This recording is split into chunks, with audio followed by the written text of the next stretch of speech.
What's up, everybody? Wes, Dead Air Knipe here with Away. Typical Lydia. Today's show, we're going to be doing the 2017 Supernatural classic, Veronica. Boop, beep, boop, beep, boop. That's my Simon. Simon Says. Yeah. The Simon, I was like, you know what? I haven't seen a possessed Simon in a film in a long time. And this feels like coming home. I thought you might have go, Vero. No, I was captivated by the Simon. We had one, or I should say my brother had one when we were growing up, and it was a clear plastic, so you could see all of the mechanics on the inside except for the buttons that you pressed. And we had a bookshelf, a little kid's bookshelf, and the bottom of the little kid's bookshelf was elevated. You could put stuff underneath there, and in one of the little cubby areas underneath there, that's where the Simon was up until, I don't know, my brother moved out or something like that. So I was very captivated by the Simon, and that sound is very nostalgic for me. So I decided not to do the jingle or anything else. I had to pick the Simon noise. That's kind of perfect. I knew people that had Simons. I don't believe I ever did have one, but I do remember playing with one that my dad stuffed cotton ball into the speaker. He did that with a lot of our toys because he worked shift work. You know, he didn't want to totally, he sometimes did ruin our days by removing speakers from things, but typically he would put cotton in a speaker like that. So we would still have a toy, but it wouldn't be as scary if it became possessed because we might not hear it. Well, I mean, it would be scary enough as it is if it did get possessed, but I'm telling you, those Simons on the hardest difficulty settings, that is a brain teaser and a half. This is a Wes pick. I'm just going to take full responsibility immediately and say that I roped you into this one because we did Talk to Me, and Veronica reminded me a lot of that film. It's true. And it was good in a way that we had a you pick, a me pick, back and forth. And we're going to move on to a Lydia pick later too, which is fun. We'll be trading off, but it's all been lucrative as far as enjoying the films. I was very curious about how you had come about this film because I'd never heard of it before. And I, being completely out of the loop, was thinking, well, I wonder if our listenership will be aware of this little known film from Spain.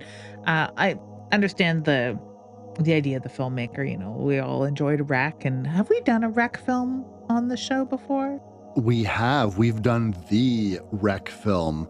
Although I would very much like to do more of those Wreck films. Yeah. In particular, I fucking love Wreck 3. I really, really like that movie, but I would love to do 2. And honestly, I know people got some problems with the 4th one on the boat. I fucking like that movie too. There's no bad Wreck film. You heard it here first, people. Yeah, no, I will agree. They're all fun, right? Like John Sponge. I just always think of John Sponge because that's hilarious. We talk about John Sponge. We quote John Sponge here in the house often. It's nice to visit Spain in this time of year when we still have snow on the ground too, right? So it's just nice to watch something that isn't a wintry pick. So I will thank you for that as well. But I love a good possession film. I see exactly the through line between Talk to Me and this completely. And it's fun to visit something that is touted as Spain's Amityville Horror. I had no idea. Yeah, this is really cool because it is based off of a true story, although the director did take some liberties with what actually had supposedly happened all those years ago. But no, I had heard about this film, and I actually had forgotten how I heard about this film initially, but a little bit of research and I figured it out. I had read a Bloody Disgusting article that claimed that this was the scariest film on Netflix. And this article had gained some traction. It was written by John Scriers, who writes many things for Bloody Disgusting. And it had captured my imagination enough to go and check it out. And apparently, I wasn't the only one. So, this film, back in about 2018 or so, had a pretty intense moment where a lot of people were paying attention to it. A lot of people were going to go and check it out on Netflix. And I mean, it did well enough that it garnered a prequel film, Sister Death, in 2023. So, this film has kind of faded, as things tend to do. Things go viral, they go away. New people enter the horror community and new people try their hand at content creation. And this film very frequently ends up in seldom seen or underrated things, which seem silly to me because I remember when this film blew up, but that's fine. That, like, the world is a very big place, and these days things going viral ain't like it used to be. You know, back in the day, something got 1 million views and everyone was, you were on Ellen. You were in international news. These days, 2 million, 3 million, 4 million viral videos and articles and all kinds of stuff like that. Fuck it, drop in a bucket. We're moving on to the next thing. So I'm not surprised that you had missed this. And if you missed it, a lot of people probably missed it. So I thought it was time that we finally sit down and watch this one for the show. People who are the target demographic. And there's a real problem with virality and just how much entertainment properties there are out there. And I'm not necessarily complaining as a writer. I mean, I know that there was a time when there was 10,000 new books a year and now it's probably like 80,000 new books a year or over 100,000 new books a year. So the competition is stiff. But that said, we have a lot of choice. We're spoiled for choice. Yet things continuously pass us by. We are, and I big time love possession horror, love haunted house type stuff, love true stories converted. I liked the work of this filmmaker. I, you know, am a target demographic. I love Ouija board stories. Yeah, I don't know why it passed me by, what algorithm was failing me over and over again. But this happened recently with a Instabuy author I love, Katrina Ward, wrote a book called Nowhere Burning that I did not know it was coming out. And I cover new releases not only for the Horror Writers Association, of which she is a member, I also cover them on my own time as a hobby for the show, Typical Books. So I'm always looking at new releases. I did not hear a fucking peep until it was like the day before it was coming out. It was like pre-order now. I'm like, what fucking right? I'm gonna pre-order now. How did I not know about this goddamn book? It was crazy to me. But that happens every day with everybody. So if this is your first time hearing about Veronica, well, have at it. If this is a movie you've watched years ago, forgot about, and wondered why the hell we never did it, well, here we are. Well, one of the funny things about us not doing the show back in, or this for the show back in 2017 or 2018, is especially back then, we were sticklers. And I want to say I was real stickler for not really doing things. I would have avoided doing this because I would have Yeah. thought to myself, no, because it's going to carbon date our show. And I don't want to talk about something that's really big in the moment because Mhm. I just want to focus on older stuff. But the nice thing about us doing this show, as long as we have, is this video, or this movie, sorry, is encroaching on a decade old at this point. And even the article that was written about it is over 8 years old at this point. So there you have it. Now this is officially an oldie. It is officially an oldie, and the true crime story that it is based on, well, I say crime only because there's a death involved, of 1991 is a long fucking time ago. There are people who were maybe not born who could listen to this show and enjoy it and have watched this film and love it that weren't alive in 1991. So, like, wow. I think that's brilliant. And I get it because we want to do things that are proven horror classics. And this wasn't an instant classic. And looking at it, it is kind of like an oddball because it's not flashy. It was touted as the scariest film on Netflix, but, like, there's scarier, but it sticks with you. I really did enjoy the hell out of it, so I'm really glad that you thought to bring it to the show and were inspired by Talk to Me to bring it to the show.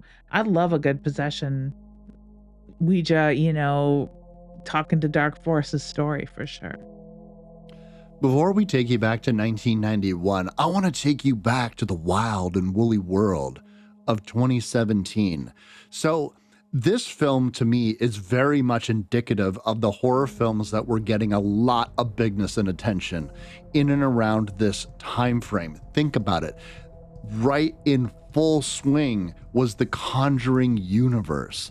All of these movies were making a boatload of cash, and it seemed as though that people were very obsessed not just with haunting films, but in particular, because we got to include Insidious, we got to include Sinister, we have to include films like that. This is about demons. This is religious based. This is about a seemingly ordinary yet slightly unconventional family that is being invaded and disrupted by a dark outside force, meddling with powers lids that they don't yet understand. And we had seen this film make a lot of money and get a lot of attention coming out from every which way. It seemed like every 5 minutes there was a film that was just like this. And this seems very much to me as in people trying to get in on the action of this movie got greenlit because just like the Warrens, this was based off of true events. It is very similar in structure to a Conjuring style film. And so that's how this film got made. And I think the fact of the matter is that since it was coming from Spain, it also allowed horror people who were writing articles for Bloody Disgusting and Rue Morgan Fango and all those guys, Dread Central, they were able to say, hey, if everyone is looking at this, here's something just like it from a country that you maybe don't watch a lot of films from. I can see how it fits perfectly, and it would especially appeal to someone like me who's like, you know what? I don't like the Conjuring movies. Sure, they're making a boatload of cash and they're very popular and people like them and they're scary, but they're not to me at all, especially to an older fan. And I think of my mother with things like this, where she was a fan of things like The Exorcist. She liked The Seventh Sign. She liked religious horror, very much so, but didn't go in for the camp. She wouldn't have really liked where The Conjuring was going at all because, she wouldn't have liked Annabelle. It's kind of goony and it kind of, uh, maybe for newer horror fans or horror fans that just want something a lighter fare, and she wants something a little more serious, something that you come away from feeling a little bit scared and bad, And I think Veronica really accomplishes that. So a seasoned older horror fan who likes some very serious tragedy to be going on in their horror, I think that this would have really appealed to her, as it appealed to me very much, far more than any of those Conjuring, The Boy, Annabelle kind of stuff did, or The Nun, for that matter. I'm very excited to watch the prequel to this. Was I excited to watch The Nun? No. Oh man, Sister Death, if anybody is interested in this film, you watch it, you enjoy it, I highly, highly recommend the prequel film. Also available on Netflix, yeah, at least here in Canada, so you can check it out there. But fuck all that, Lydia. Fuck it all to hell, and then bring it back during an eclipse. What is this movie even about anyways? This movie, I wanted so much to say this movie's about don't mess with dark forces, careful what you're inviting in, read the instructions on your Ouija board or whatever. Like I wanted it to be about the Ouija board and no, I want to I want to mention the eclipse. if there's an eclipse, go watch it. Don't skip out on the eclipse to make out with someone, to summon your dead father, to like babysit your teenage or babysit your younger siblings or whatever it is you feel you need to do. If there's an eclipse, go watch it, but watch it carefully. One of the most important things about this film is the eclipse at the beginning in a way because it just is scene setting and it starts a theme of circular objects, which I'll get to later. But do it safely. This film recommends using film strips. You can't use a film strip that has pictures on it to view an eclipse. Please never, ever, ever do that. You need to have film that wasn't exposed in the camera, but exposed into full sunlight. So it's all black and then have it processed. You can look through that, but not one that has pictures or a negative on it because that's not thick enough. The emulsion has been washed away in the processing. So, yeah, now it's turned into a PSA. What is this movie even about anyway? Careful about your eyeballs. That's good. I'm glad that you addressed the the film stock, the looking through the eclipse, because I watched this film and I said to myself, I've never heard of this before. And I remember watching an eclipse when I was in elementary school, and we did the box thing, where Okay. Yeah, that's you look safe. at. That's the safest. Yeah, and then when there was a recent solar eclipse, I remember I got the special solar eclipse glasses. And anyway, when I was watching this film, I said, I'm just gonna ask Lydia if this is real. Because Yeah. when I watch things that I don't understand and I need a grown up, I'll just go and I'll ask Lydia to see if you can actually do this. No, I got the glasses for the last eclipse as well. I remember we are driving to the US and there were big billboards on like the LED billboards on the side of the road warning people about the eclipse coming up the next week. Because, of course, they expected a lot of tourism in New York State because they had a really, it's a pretty place to go. And there's all sorts of places to watch it. And they were going to have really good totality there. So there was, like, warning signs, and it felt kind of post-apocalyptic, like, these are the last things we're gonna see, all these signs warning people about the eclipse, and then all hell's gonna break loose. But, yeah, the glasses, if they're certified, are fine. Welder's glass is something that they gave out in school when I was young and we watched one. People were watching them through Hostess chip bags, which I did not trust, although none of my friends from school are blind from the eclipse. I still don't trust Hostess chip bags.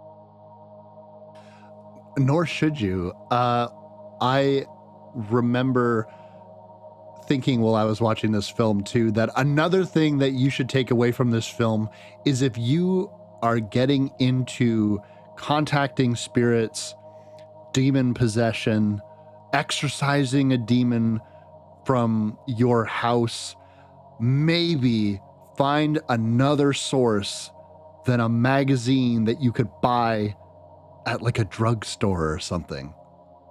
Yeah, it was kind of an oddball way to go about contacting the dead when there are Parker Brothers Ouija boards, which I guess they wouldn't be able to use.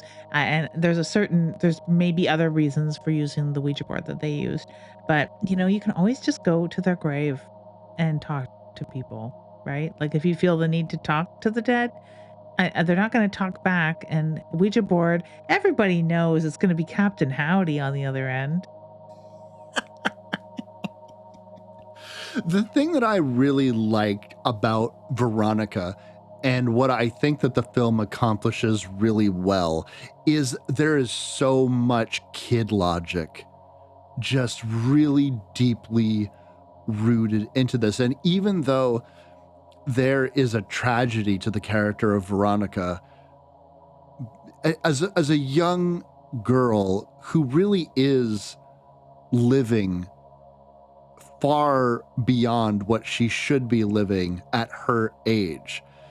And you can get fooled by the fact that this is effectively somebody who is taking on the full role of caregiver to her younger siblings.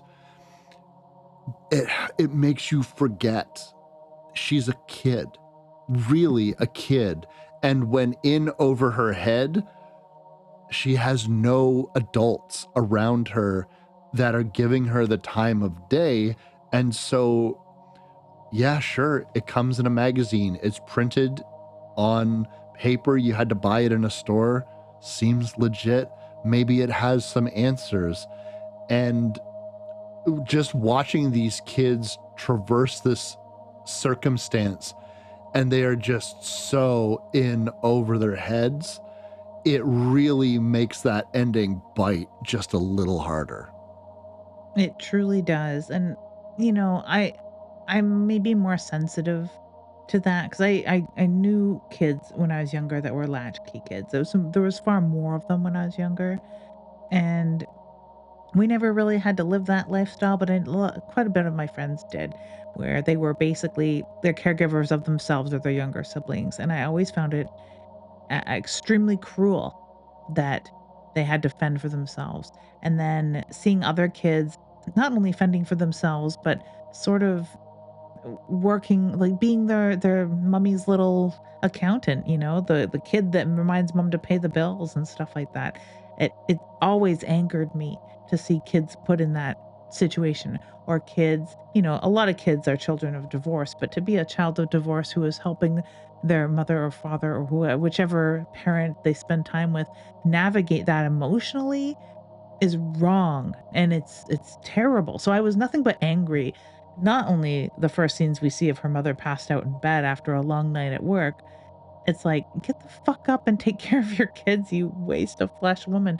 I was so angry about it from the get-go that that anger just simmered through the whole thing. Like, angry at all the people that were adults around this young girl not helping her. And I understand there's circumstance in someone's life that has thrust this, and the mother was quite lucky she had a teenage daughter that was capable of taking care of her 3 other children. But, like, I don't know. I've also got a thorn on my side about people that have 4 children, but that's a story for another day. I'm really glad that you brought up the whole latchkey kid part of it. Um, so listeners have a good, I didn't experience this, right? I was a very sheltered kid that grew up in the suburbs. And not only that, but I'm the youngest of 3. So not only did both of my parents worked and were busy, but we also lived with my grandmother. But even when my grandmother began to become ill and she suffered from Alzheimer's and she wasn't able to take care of us as well as she used to be, at that point, we were all far older. And a lot of the babysitting went to my sister, who's the oldest. And then it was my brother and then me. So I really had zero experience taking care of myself. I was always taken care of. And my family, like everyone was very responsible. So like it wasn't like I was ever not taken care of. And I didn't have a perspective on how sad this was until I grew up a little bit and I started meeting people who were in the scenario of taking care of people. And one person in particular, I always think of her, and I was thinking of her during this movie. And I remember when I was much younger and we were talking and I was like, God, you're like she just seemed like such an adult, like cook and could sew and can do all of this stuff where I just fucking couldn't prepare a meal to save my life. And I couldn't do anything to take care of myself. Not really. I mean, yes, I had responsibilities as a kid, but Well, you like, knew you had to eat when you're hungry. No. yeah.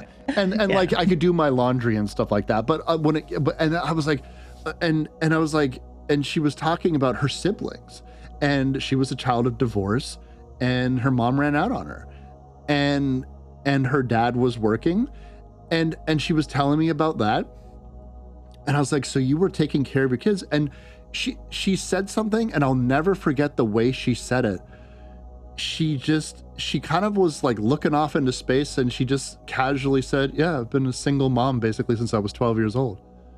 And And I never forgot her saying that. And when I was watching this film and you look at Veronica, and it's so great that she's there for her siblings, but for fuck's sake, she's a kid. She is a fucking kid. And the first picture that we get of her mother, you would think she's like a fucking drunk. And but at the same time, I'm kind of not on her side anyway, because it's like, you're tired? So you worked late, you're tired? Sorry. You don't get to be tired. It's not like she was up all night doing drugs and slamming drinks. Listen, I'm sorry. She's a fucking waitress? What are you talking about? That was one of our kind of complaints, and we'll get to the nitty gritty of it all. But we have to squeeze our heads and get it all out as far as our disdain for this woman.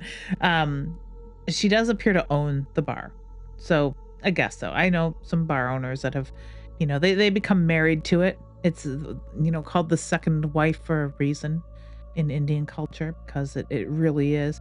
I get that, but I've also known mothers. One of my dearest friends is like a super mom. She has quite a few children. She ended up being a single mom through no fault of her own. And it just, it boggles my mind how not only has she been the super single mom there for her kids all the time, they never really wanted for anything. They weren't latchkey kids. They didn't raise themselves. And she also managed to have full-time jobs, demanding jobs, take volunteer positions that were equally demanding, do other work on the side that was very demanding, and like be in bands and support other bands. And that's a full-time job on top of that. And then be a union steward on top of that. Like just and like attend their goddamn soccer games too, right? Like she didn't get to sleep. You don't get to sleep. Like, that doesn't answer the fucking equation. Taking pills to make sure that you go to sleep so that your daughter can get everyone up for the day and have her childhood effectively stolen. Nothing but angry making. I mean, sure, some people make it work. Sure, it's a wholesome thing for some people. And becoming a homemaker because you've raised your siblings, there's something very noble in that, for sure. And you learn a lot. You can run a household without even thinking about it. It's great. You get future jobs in hospitality like that, but it's still a childhood stolen in many cases, too many cases, and it's unfair. Yeah, I could not agree more. And again, like perhaps like overly sympathetic towards this character, and perhaps we're not being realistic and stuff like that. But again, I'm speaking from my bubble. Both my parents worked, and both my parents, it didn't matter what time they went to bed at. They were up at 6 o'clock every single day. Yeah, the only time that me and my sister fended for ourselves were weekends when they slept in a little bit. But sometimes they'd get up and make us breakfast and go back to bed. But, that's not fending for yourself when you have to get a bowl of cereal. Yeah, I mean, my father was up. It didn't matter. Saturday, Sunday, he was up and ready to go at done everything at 7 a.m. And I knew her, my dad was like clockwork. My mom too. My mom had a night job. I was never not parented by my mom. You know what I mean? Like everyone was there to parent me. So anyway, I understand that you need a convention to keep these kids isolated.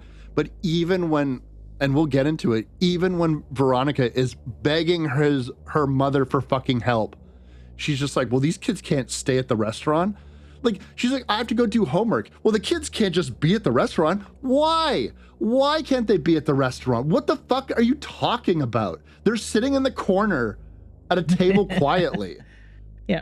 Anyway. Yeah, and that, you ever go to a really nice, one of your favorite little Chinese restaurants, and there's the family after school, the kids are doing their homework at a table? It's normal. Yeah. It's normal. Yeah. It's not our fault that you have a ruckus bar of people that treat you like their wife. It's disturbing, but whatever. Anyway, that's what this movie is even about. That was a long one, but we had a lot to say, and we wanted to get that out of the way because it can be a little distracting, but not as distracting as sitting in class, Lydia, and all you want to do is perform a seance. And I want to go back to the opening of this film, and I loved the beginning of this film because the tone was immediate. We have a timestamp showing us that it's what, the 14th of June in Mm, 1991, and the police mhm. are on their way to a frantic teenage girl on the phone saying he's here, he's in the house, he's here. And the police burst in to a look of shock and awe. We don't know what they're seeing, and the film cuts there and goes back 3 days earlier to where we meet Veronica, who wants to perform a seance. I mean, it's amazing setting for this film. I was immediately entranced. Not only to mention that our lead actress is so very beautiful, and she's so, like, doe-like, like a little deer, and I just really, really was taken with the impeccable casting, that knowing that something is gonna go very terribly bad for this poor girl immediately, and we do nothing but feel for her from the get-go. I really like the whole setup for this. Even her little siblings. I'm not one for kids in films, but I thought these were the most adorable little kids. A little tiny Antonio and her two like almost twin sisters, or just very closely born sisters. Adorable little family. And so tightly knit too. You can really tell that Veronica very much takes good care of these kids and is very much dismissive of her mother's role in it whatsoever. Not to say that she doesn't love her mother, but it's like, I got to get up. Poor Antonia, he's in a bedwetting phase. Got to do the laundry, get the kids up. The kids are well behaved. They're not out to get her. They're not trying to be disobedient, and it's so cute watching them all go to school together. And then on top of that, you get all this beautiful shots of Madrid itself.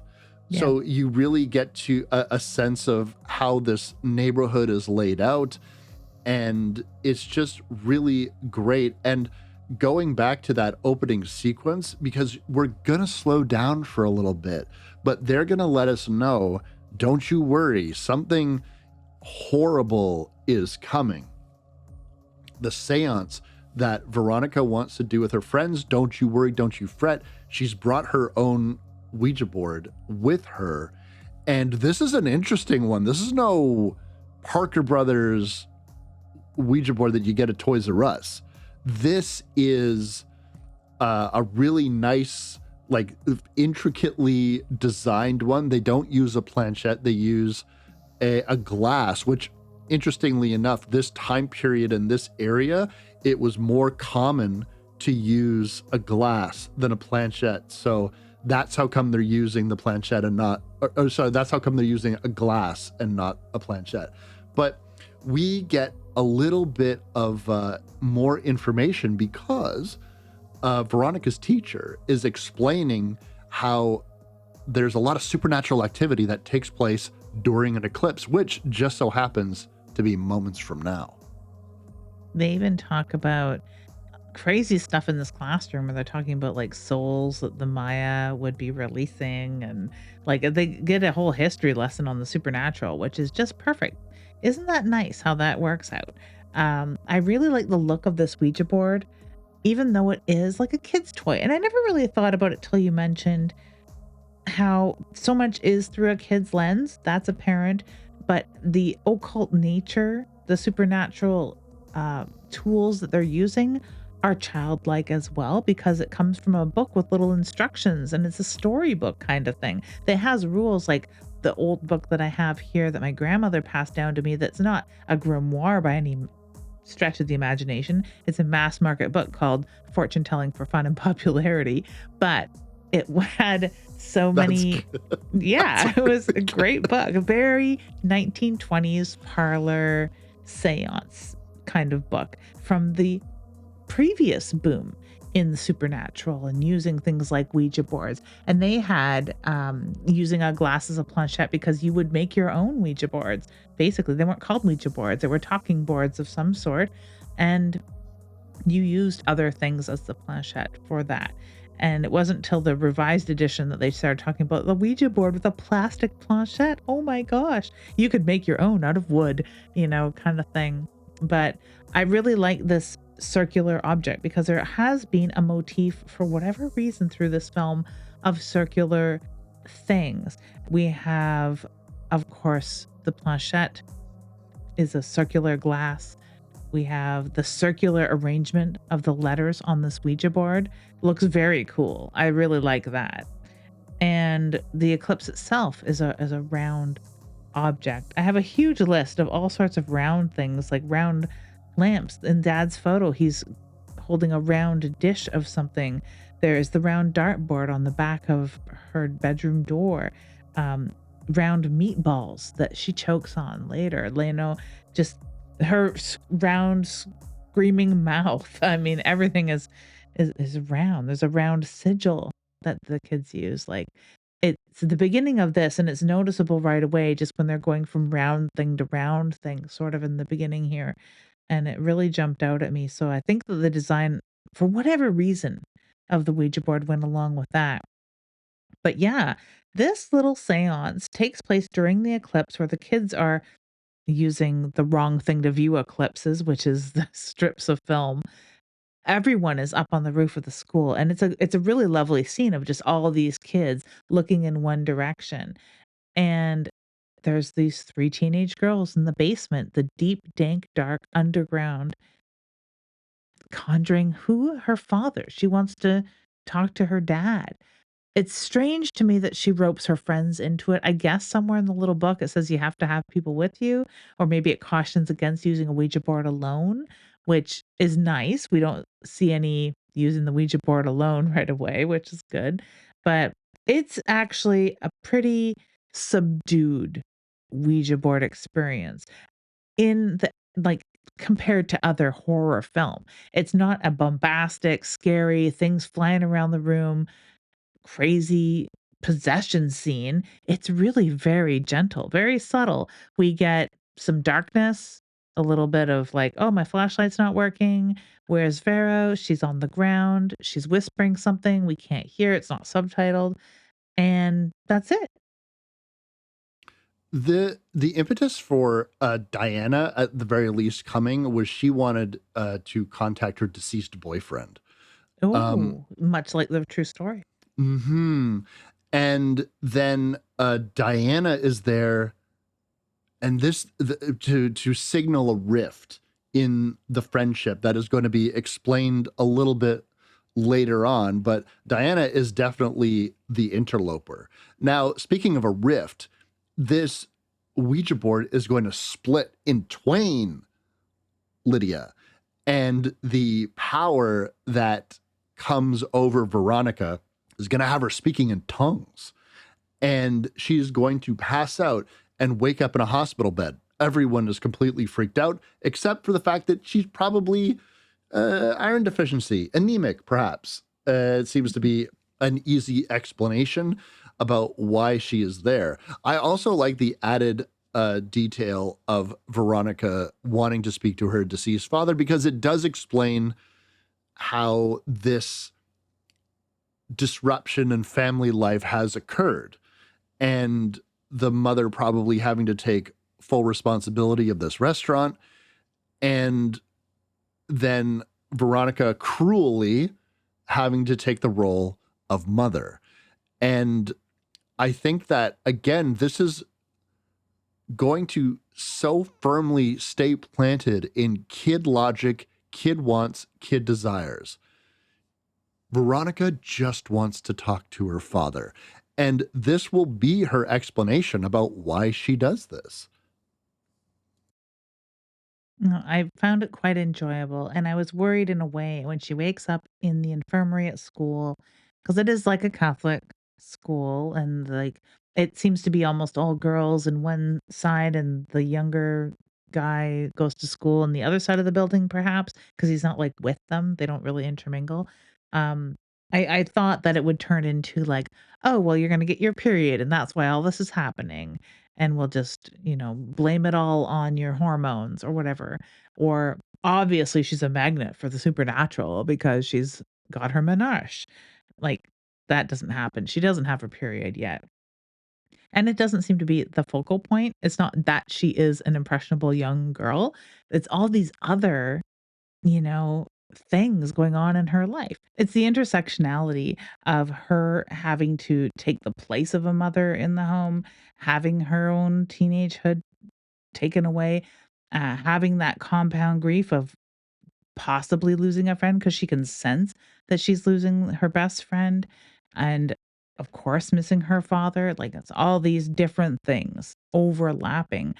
Aside from it doesn't even seem to bother her. She's not talking about boyfriends, she's not talking about getting laid, she's not talking about her period, whether it has come or won't or will, or when she doesn't even ask her mom, like her mom would be around to ask, when she got her period, like, in little things like that. Like, it's not even a focal point, which I was so relieved once they mentioned it, that it sort of, like, was mentioned and went away.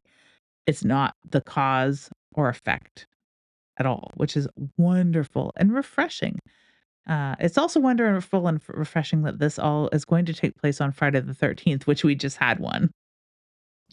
We did, and apparently this is the year in which we get the maximum amount of Friday the 13th Sweet. available.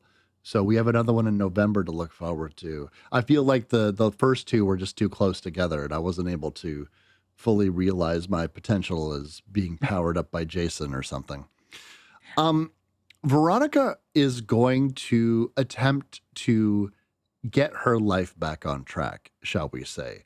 She did unsuccessfully try to contact her father, but it's another day and she still has kids to get to school. But the problem is now she is going to begin to be plagued by nightmares, and they're going to seem incredibly vivid.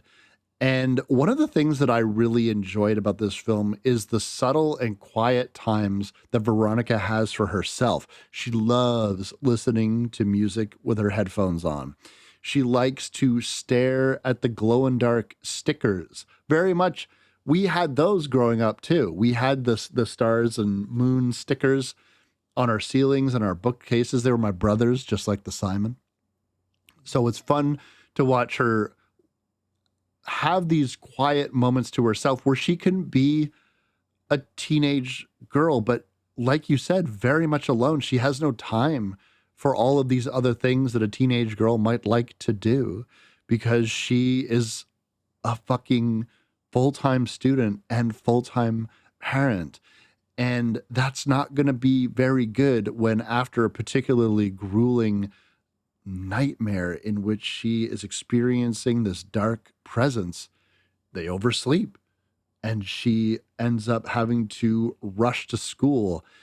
And when she gets there, I mean, everything is different.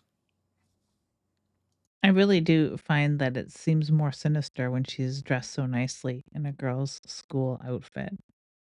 And I'm also glad that other people can see this blind nun.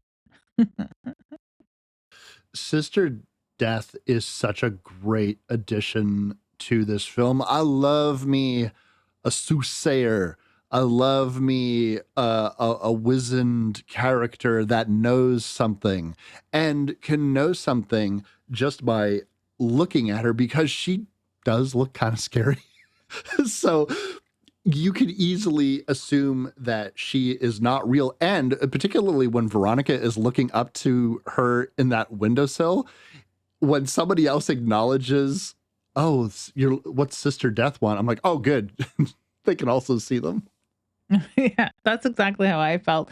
Cause I don't know, I just maybe thought she was gonna be a ghost person. We do get quite a bit of that, though, because Veronica is not in her right state of mind at all.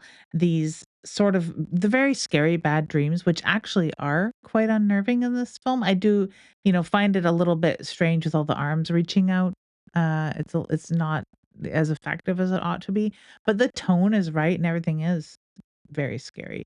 So she's having these paranormal kind of flashes. And I suppose that it's just left over from the possession. We start to see reflections in televisions and stuff as well as a viewer, which is effective, actually. It's not as goony. We do get some stretched. mouth ghost face from her earlier during the possession and later on in this film, that is actually effective. What did you think of the stretched mouth kind of looks and the strange elongated figures that are lurking in the shadows, Wes? Personally speaking, I would say that they come off as pretty well done, if not something that you're just so familiar with at this point, you start to, I don't want to say glaze over, but you're like, ah, okay, so this is what we're doing. And this was a real trend in and around the time in which these films were coming out. There are certain earmarks in which you're trying to hit that audiences will understand. So, yes, silhouettes in a television when you're turning it off is good and effective. We've seen that a lot though. And the one thing that I will really praise this film for is they don't really try to hit you over the head with these types of jump scares by adding musical cues that are too loud or intrusive. We get it. And if you see it, you see it. And if you don't, you don't. But it's really good. Aside from some kind of dated CGI, Mhm, like mhm. but like to me it's less of a uh it's a money issue, right? Yeah, Straight the up. circumstance of the production value. Yeah. Precisely. So I really think that these types of scares, if you focus too much on their technical quality, particularly certain scenes more towards the end, although I do think that they saved a lot of their budget for the scenes that really mattered.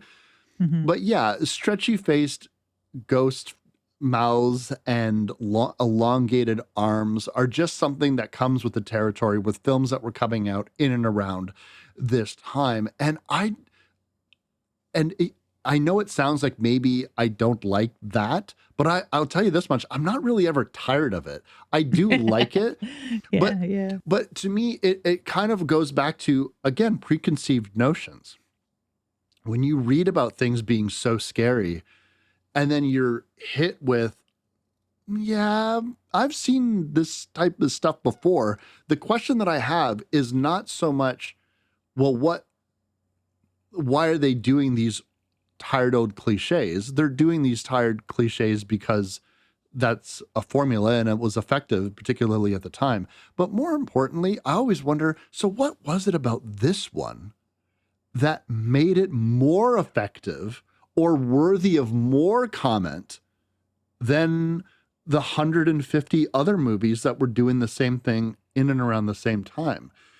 And I think what it is the general sense of like sadness around the entire film. I think it's the story that makes it Mhm, work. mhm. And so the cliches don't, you don't bump into it as much. Does that Yeah. make sense? It does make sense because, all I could come up with is, like, they're used effectively, with an asterisk that leads to the footnote that is but they're used, these tactics that, and maybe they're used in a more gentle method. You might squint your eyes and not notice that there's a stretchy mouth applied. You might think that there's an actual actor in every scene of, elongated arm or elongated being or shadowy thing, shadowy figure, because it is done very well. It's done similarly with After Effects, I guess, with, like, many other films that don't do it as well or don't have that care or that restraint. One thing that you have in this film, though, that doesn't cost a lot of money, that is very measured and very important and way scarier and maybe helps when it's overlapped with all this CG that people often criticize, is a blind fucking nun because she's fucking scary and I love her. I have a special fear of blind nuns and creepy nuns for whatever reason, which is weird because 'cause I'm not Catholic and never dealt with them, and maybe that's part of it. They seem very, like, alien to me, but Vero goes into the basement, and maybe she's looking for a little more attachment to where she thought she might have contacted her father, or just getting away from other people, or somewhere quiet, or maybe she is somehow, somewhat seeking out Mother Death, or Sister Death, or Narcissa? Sister Narcissa, is that her name? Sister Yeah. Narcisse? Mhm. Narcissa, it's such a great name. The Mhm. entire character, especially if you ever have a chance to watch that prequel, I just at the end of that movie, I'm like, this could be a franchise. This could just be her throughout the ages and getting into more capers and Capers. 'Cause she's seen a lot with those blind eyes, and I am very she interested in has. the prequel very much because this character, even though, sometimes the elderly kind of sage people in these films or in life can be a little unsettling. They're getting a little too close to you and they're smoking cigarettes and there's like just smoke billowing all around them. It looks magical and it looks like a horror movie villain come to life, even though she's there to supposedly help you because she can detect the spirit. And it reminded me quite a bit of like a Carlos Castaneda book where he talks about death lingering just above your left shoulder, where she seems to be with her unseeing eyes searching the air around Veronica for the spirit that has attached itself to her. And it's just such an effective scene. This entire sequence in the basement is really critical to, I think, the entire film's success because it's, in an effect, a library scene where we are getting a little bit of background that uh, Sister Death is going to be imparting on her, and also a little bit of backstory on her own. She's going to explain that the veil between worlds was so thin, and the ritual that she was performing, the seance, was done incorrectly. She left that door open. And how can you know all these things? How can you see these things? She's going to explain that she blinded herself in order to see these spirits. And so she can see the things surrounding Veronica as clear as day, and she can speak to them. And she warns Veronica that she needs to fix what you did wrong, and that she is going to have to protect her siblings in the process of doing all of this. I like the way that she decides to protect her siblings, which I guess is almost like a folk method. I mean, you're kind of mixing and matching and getting a little eclectic with it because also in this book of random supernatural shit, 'cause like I said about the book that has been passed down in my family that is not a grimoire by any stretch of the imagination. This is a kid's book that she has that talks about Viking symbols to ward off spirits. You might as well go down to Pennsylvania way and get some Dutch barn sigils and put them on the side of your house because like that's the flavor of her eclectic occultism, her folk witchcraft here. She's going to just pick some hopefully lucky Viking symbols and create them on paper, which looks really cool. She does a really good job of hanging them from the ceiling, sort of like warding off like dream catchers over her sister's beds to keep the spirits of evil away. I mean, effective? Maybe, who's to say? There's something of a magical thinking that goes towards all of this. And when you're thinking about how she's taking everything a little from here, a little from there, almost like a menu at a Chinese restaurant, Mhm. it very much is in keeping with chaos magic, which would have been very popular. Which really is about states of mind and picking from different occult practices and kind of generating a magical system that works for you specifically. And it's Mhm. very heavily influenced by sigils and symbols and meaning. And like I said, different states of mind. And getting it from a magazine that is just tattered and torn and burnt up makes absolute sense, particularly for a kid. And she's combining all of these things and just hoping it works, and almost is convinced that it works. But there's that extra little bit that she doesn't seem to really understand. But no matter what, these forces do not like the meddling that she's doing. So it's clearly doing something, and they will destroy, remove these Viking symbols as she has hung them up. And she's initially going to think that her siblings have done this. Mhm, mhm. I like that they catch on fire before our eyes. I think that works really well. I like that, as you said, she's picking things as if off a menu, but in the nature of chaos magic, if the psychodrama is working, what does it matter? If it was stones or pillars of salt or little puppet dolls, little voodoo dolls, or whatever it was that she chose to be the ward, you know, wouldn't matter at this point because it was lit on fire. I like that this gets quite sinister when she looks under the beds too, because, like, there's way more going on under all of their beds that I don't think that she's doing, uh, or that the kids are doing to trick her. The little ones aren't aware of the paranormal aspect, are they? They're not aware up until Not this really. point of yeah, like, so their sister put some sigils up, whatever. That doesn't doesn't really register with them, but they don't know about the contact with the spirits. They don't know about the Ouija board. They don't know about her nightmares. They don't know about what she's seeing because she's also shielding them already by just not mentioning that. Uh, because these sigils have been destroyed, this evil spirits do make contact and do appear to attack her sisters in the night. Yeah, in one particularly harrowing moment, she will envision one of these. They look almost like they're made of tar or some Yeah, kind of, burning. yeah, ichor type malevolence. They just look like malevolent things. And they are, it's like throttling one of her little sisters in her sleep. And then we get this moment in which when, I think it's Lucia, she wakes up and it's Veronica herself that is strangling her, attacking her in the middle of the night. And this gets to the point in which the kids are terrified at this point, terrified and not understanding. And she has to kind of explain that it's a spirit, a ghost, or something. And they all bring their little beds, their mattresses into the living room so they can all sleep there. And I don't know, like just they're able to feel more safe, feel more secure.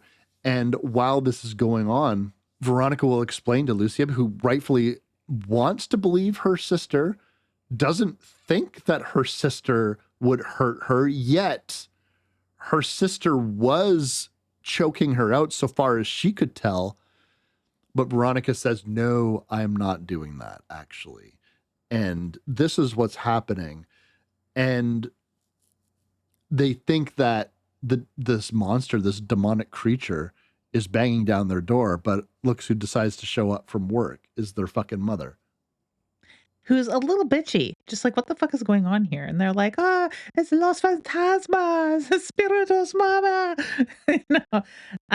Were you guys watching scary movies? And they're like, "Sort of." We're sort of watching scary a scary movie was on, Mom, but it was after we were attacked by ghosts. I like the little sisters, how they sort of they fully accept that there's a ghost or a spirit that has done this, but she's also not daft enough to believe that. She also asks, "Okay, yeah, there's spirits and phantasms. Why were you choking me?" She, like, doesn't swallow it entirely because she was there. She was being choked by her sister. She she doesn't, like, get confused, right? She doesn't get it twisted, as people say, or said 10 years ago. But the mom's kinda pissed, so she's like, "Everyone back to bed." Why the mother doesn't notice the huge, icky, inky burn marks or whatever under all the mattresses, I don't understand. But maybe she just said, "Put all your mattresses back," and then stomped off into the kitchen to give Veronica shit, which I don't know. She still is pretty gentle about it. I will give the mother a little bit of credit there. There is an overall sense. Like I know we came down hard on the mom at the beginning of the episode, but there is definitely a sense where she understands that this is not fair to Veronica. And she really wants everything to be fine because things aren't fine.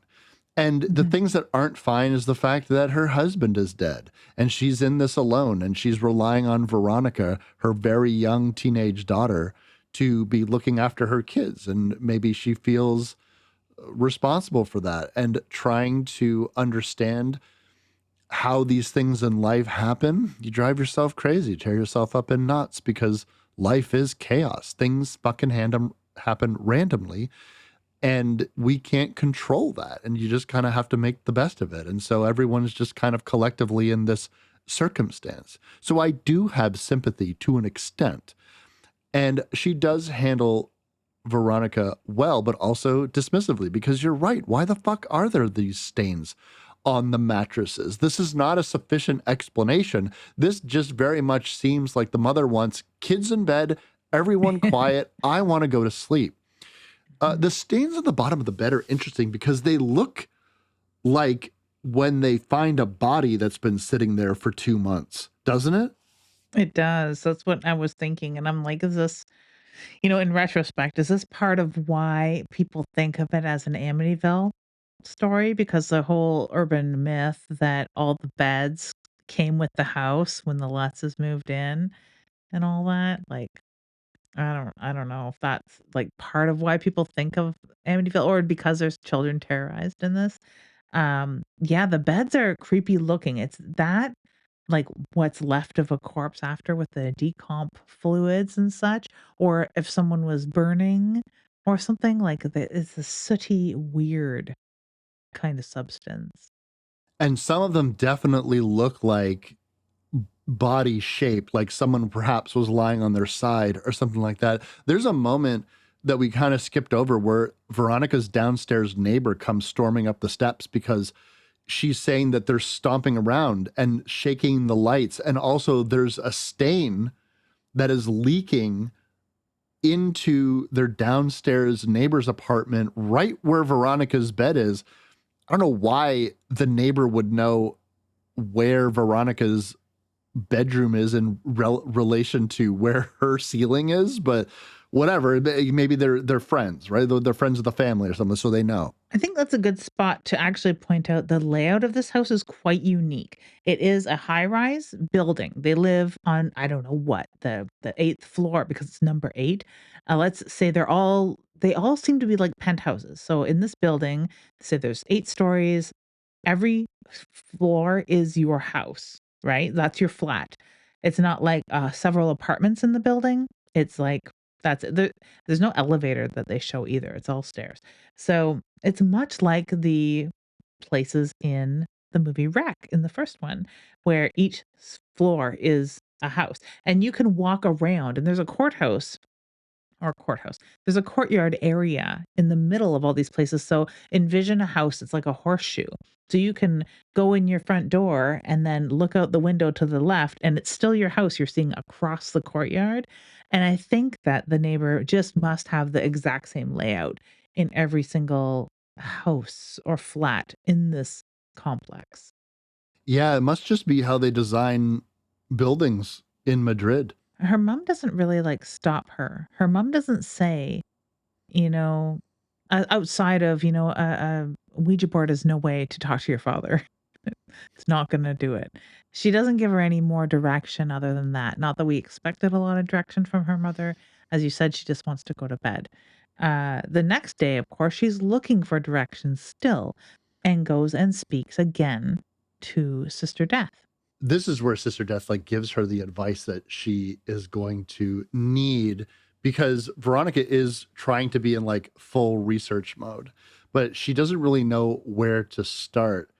It's interesting that like Sister Death is kind of treated like a doddering fool in in this thing, because she's like trying to get advice on a project. That's the excuse when they're interrupted by a nun, and she's like, "Oh yeah, great advice." She's so good at giving advice. Um, it's like this crazy old blind woman. I'm like, okay, harsh. She seems like, I understand that she's old and she's blind, but what is she doing that's particularly crazy? Like perhaps she just her reputation precedes her. I suppose I don't really In a know. way, I also thought maybe it entered my mind that maybe she doesn't talk much and she's only talking to Veronica, and no one has really ever asked her anything.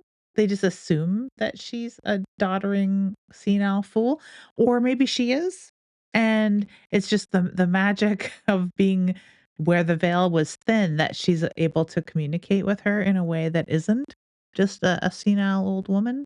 Sister Narcissa is going to explain to her that she did blind herself um, in an attempt to stop the spirits from seeing the evil spirits, but that didn't happen. Um, the prequel heavily retcons that. Okay. So like I don't know if it was one of those things where the director was just like, fuck that. We're not doing that anymore. I have a better, cooler idea to do. But it's just for the purposes of this, she does explain to Veronica, you need to fix what you have done. You need to undo what you have done, because no amount of pretending or wanting this to go away is going to be functional. You need to physically do something. And so far, Veronica has been using magazines, this magazine in particular, to figure out what she's supposed to do. Unfortunately, critical information that she needs to basically redo this ritual is damaged to her because there's like burn marks, or I don't know what it is. It's just it heavily destroyed. But thankfully, she could get a crispy brand new one. And you know, what teenage girl doesn't love to sit back in a park and read old occult magazines to figure out how to do a ritual? People like Veronica. And she is going to hatch herself a plan, and she's going to tell herself in kind of like a mantra that she needs to fix what she's done. I like this scene in a way because it is a library scene, and I always love a library scene, even if it is going to the bodega and buying a magazine. That is a library scene. But this is a bit where the CG that is used fails me. I like her walking through the streets, and she's got this real, like, almost like music video thing going on where she's looking for someone that can help her, and there's no one to be found. That's the feeling of this scene in sort of an impressionistic way, and everything's in reverse. So the way it would be filmed is that she's walking in reverse and everyone around her is walking in like a normal direction and speed, but then they reverse that so that she looks like she's walking forward and everyone else is going backwards. It's very good and I like it. Except then they superimpose the words of the book under her feet, so she's running through the streets that are the book. I like dreamlike quality, sure, you get points for that, but actual technical application of this, running through the streets that are the words on the book, it was so out of place. Paco Plaza has done a lot of interesting shots here. There's one shot in particular that I really like where she's getting up out of bed, but instead of showing her getting up, they literally just tilt the camera. Yeah. And I just remember watching that being, ooh, I like that shot a lot. I think it's really clever. But you know, you're right. There's kind of a cheesy quality to the running across the pages. It's interesting. It's a little experimental. And I do appreciate trying to be a little interesting with it, particularly since what you really are trying to do is make a montage of her reading this magazine and trying to figure out what to do, but you're trying to make it as visually interesting as humanly possible, because her just sitting there on a swing or in her bedroom reading and like circling or whatever she's going to be doing to accomplish this, it wouldn't be as visually interesting. Plus, she's also a young lady that loves music. She loves to listen to her headphones.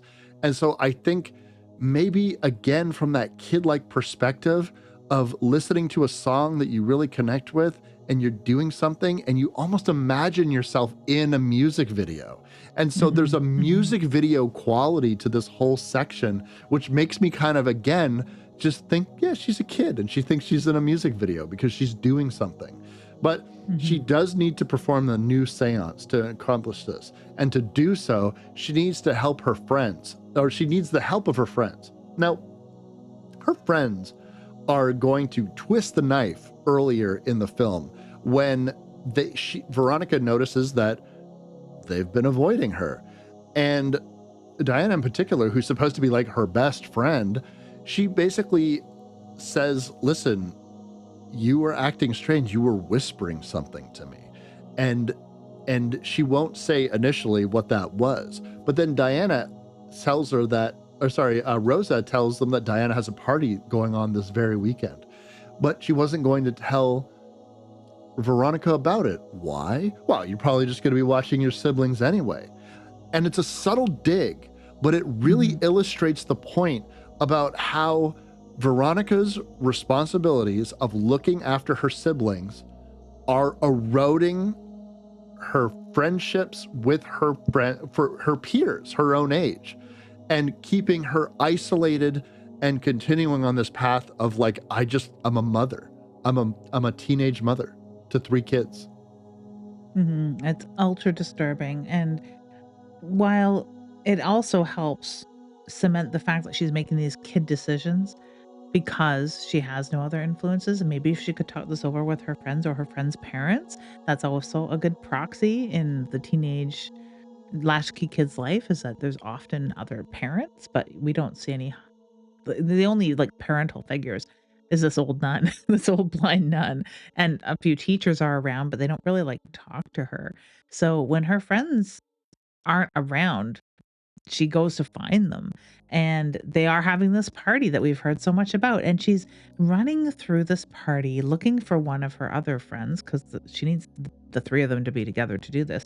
They obviously don't want to, they're in the middle of a party, right? One of them is telling her no, the other one is making out with a guy, and we get to see a glimpse of maybe not a good example of what her life would be like if she didn't have to live the way she does and she had friends. There's all sorts of teenagers in this fucking town. They're having a literal party. There's a lot of them. A bunch of kids that she all knows that know her that maybe don't know all of her friends because they're like, "Who are you looking for? What are you talking about?" But her friends turn her down and say, "No, we're not going to have a séance." They kick her out of the house. It's really weird because like looking at this party, I just keep thinking, I don't know how old everyone's supposed to be, but I do know that a lot of these boys look too old to be at a party full of teenage girls. And Well, I mean, that's who you invite to your parties as a high school boy. I guess they're college boys that have high school girls at their party, but it's also yeah, at her house, right? yeah, So that's all their fault. yeah. And a lot of it seems like on the dudes to just sort of like slack jawed and wordlessly push her out the front door, where she finds Mhm. herself alone yet again. And so she goes back to pick up her siblings that she left at her mother's restaurant. And she needs to do something. This is where she has a really heartbreaking moment where it does that thing in movies where if people just spoke to each other open and honestly, there might be something more that could happen here. But ultimately, Veronica's mother is interpreting everything as, I'm working too much. I'm away from my children too much. I'm not being their mother. And Veronica is like saying quite biting words to her mother. Like, you don't know anything about your own kids. Like, what do you know? Like, what your kids are supposed to be doing, what they're not supposed to be doing. You're never around. You never do anything. She kind of haphazardly or lazily says, well, we'll go on a picnic tomorrow. I'll make sandwiches. I'm like, great. Just what I wanted. Just what I wanted with all the Yeah, demon that'll make shit going everything on. better. Mhm. But Mhm. Yeah. again, it's the mother just seems completely unable to handle the situation. And, you know, because she's like, I gotta be fucking serving drinks. Like, I don't know, man. Like, this restaurant also doesn't look particularly busy. So I just don't listen, listen. It's fine. It's fine. I just am very defensive of Veronica's situation, and her mother is just not stepping up. But again, if the mother stepped up and is like, I'll handle this, you don't have a movie, right? So this is what the movie's got to be. Yeah, I think the restaurant's a little bit more like a local pub. Like, these are the locals, and she's just basically behaving more of like a mother to the local drunks, you know? It's like a bodega restaurant/pub.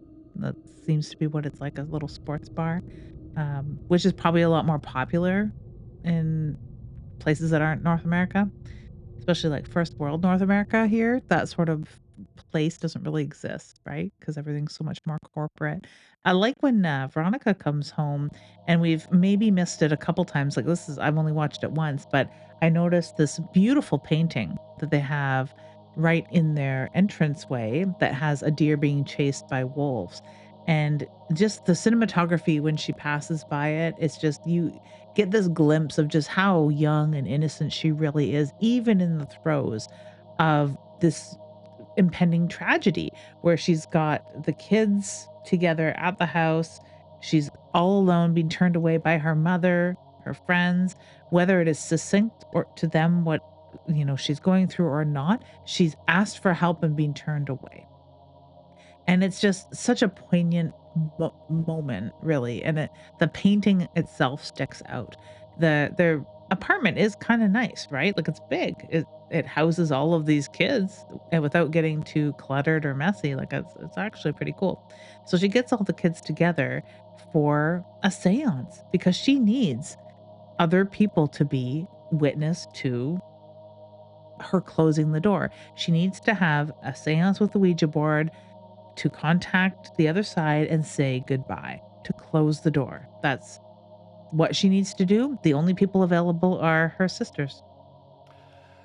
And they will dutifully help her because they're, like I said, the relationship between these siblings is so sweet. They are all in to help their sister, and even Mhm. little Antonio. He, Yeah, oh, he's so adorable, isn't he? like go to the wall and draw these symbols on the wall. Okay, he just He's does. helping. He is helping, and no, he doesn't write them exactly. And this definitely seems like something that should be precise. But again, we're the gravity of the situation, the maturity that Veronica has, you forget they're all kids. Like Veronica, I don't peg her as any maximum age 15. Y And Yep. Antonio's like 3.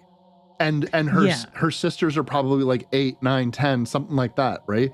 Just babies, really. Like, when people Mm-hmm. talk about, like, Skinamarink having a real story behind it, and it's like these kids having to deal with supernatural forces, and that's not what I like. I disliked Skinamarink so very deeply, but this is the story. If you want a kid about if you want a story about kids dealing with unnatural forces and fighting it, it's not the Babadook, it's way better than that. They're sitting there with little tiny 12 birthday candles for their, occult candles for their ritual that they're having. The little tiny birthday candles from 4 years ago kind of thing. It's so sad to see little tiny Antonio with his crayons on the wall, flipping the pages in the book that's not a grimoire, flips the page to here's the demonic sigil to summon demons because he doesn't fucking know what he's doing. He can't read as a baby with his little crayons doing sigils on the wall, then with their birthday candles about to summon the fucking demons. It's so unnerving. And just so fucking effective. Yeah. Like if anyone says like this movie can be a little bit of a slow burn, but you gotta wait it out. Like you really do. Like they make you, like they deliver is what I'm trying to say. And so in this moment, we need something that they all know, what they all sing. And I love that this ties back to music. And Antonio makes the cutest suggestion. He's just on the little seat in the corner while the girls are all around there getting ready to do the ritual. And they choose, we've seen a glimpse of this, is Centella. It is a commercial and it had a jingle. And it's a song that they all know. And so there they are trying to fucking stop demons and do a seance using this commercial jingle from like the early 90s. It's like using the Juicy Fruit song just because it's a song you all know. It's so sad. And Centella, translates I had to look it up. I don't know what, I guess it's a fictional thing. It might be real. I would love to know if it is real in Spain. If this is a popular commercial from the 90s, that would make it hit home so much harder, especially for a Spanish audience. But centella means spark, which I guess is what you need right at this point. Yeah, I've never heard of it before, and I didn't do the research about this particular jingle. For all it could be gum, it could be soda, it could be something. It's Dishwasher fluid. yeah, nobody Yeah. knows. It's a cheerful jingle, and while they're doing it, these demonic forces are coming for them, and the seance is almost immediately disrupted. And as amateurish as they all are, because Veronica has already been touched because of this eclipse, the contact works exceedingly well. And now they find themselves in a situation in which poor little Antonio has been taken and they can't find him.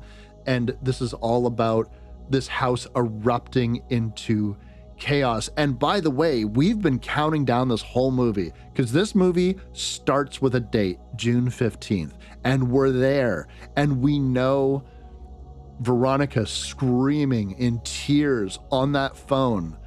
And I don't know about you, and I'm curious about you, but I got the distinct impression that all these kids were dead by the time the officer showed up for the first time at the very beginning of the film. Because it's like, we got 2 more upstairs. Like, that means dead, right? That's what I thought too. I was so very taken with this whole scene. I love the way that it was paced, I love the way that it was shot. I love the little tiny things in it because she like rounds up all the kids and she gets on the phone and we have to believe that there's not going to be witness to the supernatural event because that's what we're used to. We're used to kids having to deal with this shit and no one believing them, right? So what the police saw, what they must have saw was all the kids' dead bodies, right? But we are right there in the middle of her rounding up her siblings and getting them to safety. She gets 2 of them in, I guess there is an elevator in this building, but she gets 2 of them in the elevator and then realizes when one of the sisters says, "Where's Antonio?" She was holding Antonio. We saw her pick him up, but he's not in her arms. So she has to go back. When she goes back and goes through the entranceway, we see that huge painting that's behind her. And now it's just wolves. There's no deer in the painting anymore. And it's just so heartbreaking. If you've noticed that little thing, it's like, wow, she really is all alone to the point that she's not even the little deer being chased by wolves. It's nothing but fucking wolves at this point. Just so unnerving. And she's on the hunt for Antonio. So these have to be the 2 more upstairs, right? I guess. It's straightforward, explained, yet confusing because you kind of in the moment of this with her, right? When you're going through this. I like that poor Antonio has been the pawn through this because he's just this innocent little, like he's what I picture like Guillermo del Toro as a child. Just this little dude with glasses being super innocent, surrounded by all these demonic happenings.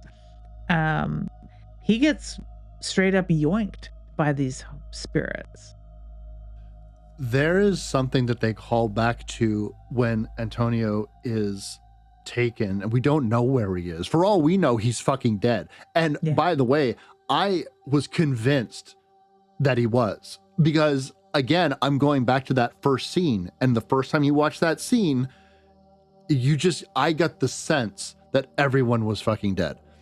And I was like, oh, well then it's going to take the girls next. And then Veronica's all by herself and she's failed to protect her siblings. But there's a callback to when Antonio is scared. What do? He's like, oh, I'm going to get choked up. Cover your ears and call for Veronica. She'll come. And there he is in the closet. And he's doing exactly what she instructed. Now, the thing of it is it dawns on Veronica what is actually going on here. What has always been going on here is that she doesn't need to protect them from anyone but herself. Because from that first seance, she has always been possessed by this demonic force. It is so very sad because she realizes that she really was choking her sister. When she had said to her friend in that seance that she was going to die on this day, she was very right because she was going to be causing this herself. Um, at this point, she is armed with a huge shard of glass from a mirror that was smashed in the commotion. A shard of glass, mind you, that she intended to be using against foes and dangers and wolves. And she herself is that wolf. So it is so sad, so very sad that all this time, if she would have maybe had some outside influence, or maybe if these people she was dealing with weren't children, she might have been able to prevent a little bit of this. But the only way to stop herself now is to turn that blade on herself, right? However, there is a giant force of evil in this room, and it's going to mimic what she had seen on the projector in the classroom right at the beginning when they're talking about the Mayan soul transfer. And there was an image of a huge shadowy creature reaching down the throat of a sacrificial person. And she herself now is that sacrifice. And she has this huge tulpa almost. And I started thinking, is this more of a tulpa story than evil forces? But all signs are pointing to actual evil demonic possession. What do you think? Is this more of like a a true demon that has found its way through? Is it the manifestation of misguided spirits, much like Talk to Me, where this might be her father? Or is this totally created, fabricated spirit? I believe that this is a demonic spirit that used Veronica and, more importantly, tapped into an unspeakable and very dark desire to be free from the responsibility of her siblings, to be a kid, to have her friends, to go to school, and for her father to be back. She just didn't want to be a teenage mother to her siblings. All of this aggression, all of the violence was directed towards her siblings and her siblings alone. And it wasn't just because they were the only people within proximity to her, although I'm sure that didn't help, but no one else was the victim of this violence and ire, only her siblings. And that realization, the shame, the disgust, the agony with herself, when she realizes that the person hurting her siblings the whole time was her, speaks volumes to me about, again, an unspeakable desire to be free, but would never act on it herself. And I believe that this demonic force took advantage of her, and when realizing that she might kill herself, they wanted to claim her instead. And that's what I think was going on. That makes a lot of sense. That makes a lot of sense. I like that explanation quite a lot. And, when the police burst in, we get to see what they saw finally. And I love that we get a payoff for this. It's not dead bodies necessarily. It is a teenage girl levitating in the middle of the room where we know that she's envisioning this creature, this demonic force with its arm down her throat. That's what's holding her up. But all they see is this levitating girl in agony that is suddenly dropped to the ground and slips into a coma. It's terrifying, supernatural, unexplainable. That is what ends up in the lead detective's report, because there's no way to explain that other than, he saw the remnants of the seance that are surrounding him. There's a picture of her on the floor. There's pictures of like their family scattered around. There's the candles that are sitting there, and the place is a shambles because it's being, attacked by supernatural forces. Much like the house in the entity, the house is just in shambles. And, there's obviously something happened here that 3 or 4 kids couldn't have accomplished on their own. And he's on the phone when he looks down at the floor and sees a picture of her suddenly start to smolder for no explainable reason, and gets the news on the other end of the phone that she has, in fact, died. The they twist that knife, man. It is because they give you you almost think you're going to get blankets and cocoa on the back of a ambulance scene. Okay, she's getting wheeled to the ambulance. She has an oxygen mask on. This is movie language to she's going to be okay, folks. Yeah. And just when you think you're out of the woods, that picture burns. The girl has died. The lights turn on. And upon her death, the possession seems to be vanquished once and for all, but at a tremendous cost to that family. And, the mother does manage to get there to, at the very least, speak to her daughter as her daughter is getting wheeled out in the ambulance, because the mother sees from the restaurant the police cars and ambulances on the way there, and she has that sense, she just like, I'm going home. And sure enough, her senses were correct. But what a gut punch. What a great movie. I love this film. I really do. And talking about it with you, I love it even more now. Yeah, it really is good. And it cultivates so much depth by the end of it, where the beginning can seem a little slow, it can seem a little bit rudimentary, and like the graphics, the CG isn't like 100% sparkling, but by the end, yeah, little things like the use of the circular objects throughout as a motif, and then the wolves and the deer as a motif, where she could only be described as like a sweet little fawn. It just so deep. It's such a deep film for a possession story. Like a possession story that is based on a true case, where you can't get too crazy, with the facts. Like it's a different story as to who she was going to contact. In the real story, the girl that died had a mother and father, right? And little things like that have been shifted around, but the essence of it is true. She made some contact with supernatural forces to one extent or another, and ended up dying as a result.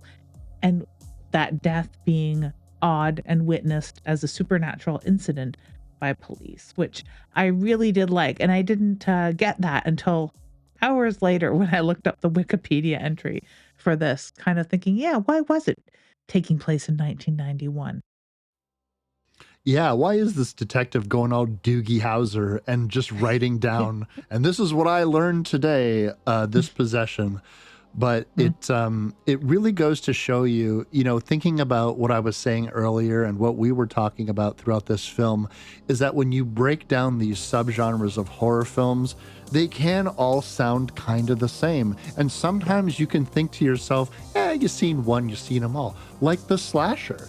But there's certain things to the horror faithful, I think, that when you love a certain subgenre of horror, you are going to connect to all of the familiar formula that you expect. But what you're looking for, what you're really looking for, is that extra little bit of spice that makes it just a bit different. And I think Veronica has that in spades. Yes, it will hit the marks that you are expecting that it's going to hit, but there is so much else going on in this film. So please, anyone, if you have not yet watched Veronica, if you decided not to, I'm not going to say it's the scariest fucking movie on Netflix. I'm not going to blow it up your ass like that. But what I am saying is it's absolutely worth your time for the story alone. I do agree very much so. And I'm sad that it flew under my radar for so long. And I'm very glad that you brought it to my attention, because I love this. So what do we got next for them? Coming up next, we have a Lydia pick, something that you have not seen, that I think, even though it hasn't had this sort of time to say it's flown under the radar, it's a hidden gem. I hadn't heard a thing about this film either. Shelby Oaks is a 2024 film produced by Mike Flanagan, and you would think that everyone knows everything Mike Flanagan does because everyone's so up his butt all the time on Netflix. But this uh, Shelby Oaks is very similar to a Blair Witch type story where a filmmaker who is doing the paranormal thing, sort of like Grave Encounters, has a show, goes missing on a site, and it's up to her family to come and find her. And I just absolutely love this film. And it goes places where, I didn't expect. I really, really love this. So yeah, Shelby Oaks. That's going to be really exciting. I'm excited to check out something new that I'm not familiar with, and one good turn deserves another. So, and also, it's been a while since we've done any sort of found footagey style horror films. I think Hell House LLC was the last time we did it, which you brought to the show a while ago now. I'd say so, and it's few and far between where there's a found footage show that's really good. Like I really loved Grave Encounters, and this does a lot. It borrows quite a bit in the beginning of this film from that sort of genre of found footage, and I like that the very best. So yeah, I'm glad that I discovered this film, and I hope that a lot of other people have watched it too, but if not, then this is your chance, right? With both of these films, these are really cool, almost hidden gems that were also viral and super well known. I don't know if there's stretchy mouths in this one, but I mean, just like Grave Encounters, it's just like mouths just get wide, and then, I don't know, ghosts come out or go in, or however it works. Maybe go in the case of Veronica. Yeah, they do. They definitely do, thanks to the Mayans. Because if we want to get eclectic and borrow supernatural things from all around the world, got to get Mayans, Vikings, and everyone else into the mix. Jesus. Yeah, this is also Shelby Oaks, kind of veering into like a hillbilly thing. So I do enjoy it quite a lot. Can't wait for that one. I'm Wes Knipe. And I'm Typical Lydia. And you've been listening to Dead Air. If you like this show, you can find more episodes and other content on splatterpictures.net, Spotify, or wherever you download podcasts. We also upload all episodes to YouTube now, if you'd prefer to listen that way. You can find us across social media like Instagram, X, and TikTok, and the show is edited by Lydia Peever and hosted by Lydia Peever and me, Wes Knipe. We'll see you next time.